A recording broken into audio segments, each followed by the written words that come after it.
Hey guys, welcome back to the channel. And before I get started on today's topic, I ask that you like this video and subscribe to the channel. Hey guys, this is certainly a video I never wanted to make.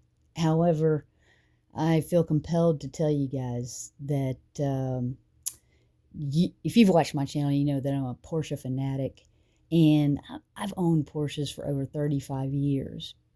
But I have got to tell you this just to warn others and to let you be aware of this, because I had never heard of this until it happened to me.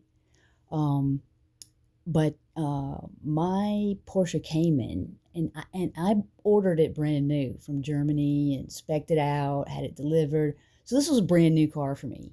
And to have the PDK transmission completely fail at 54,000 miles, and I was the only owner, that's just unacceptable.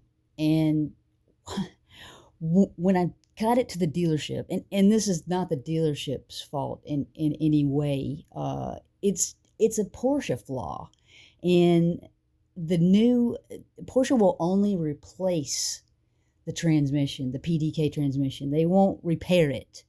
But what they want for a replacement transmission or PDK is $33,700.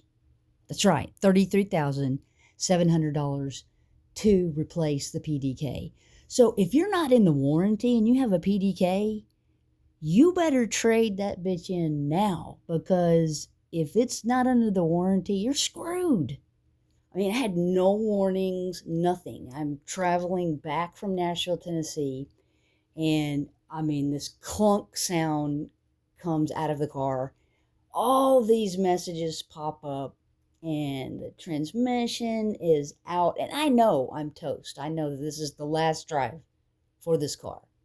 So it's planned obsolescence by Porsche, in my opinion, and I really think you need to know about it. And if I were you and I had a PDK of any Porsche, if you're out of the warranty, it's time to start shopping for a new car, because all they'll do is replace the PDK, not repair it. So take my warning if you will. If not, hey, good luck to you. But I was not so lucky. Anyway, I hope this message gets to you. If you have a PDK and you've not heard this information, good luck to you. Thank you for watching, and please subscribe to the channel.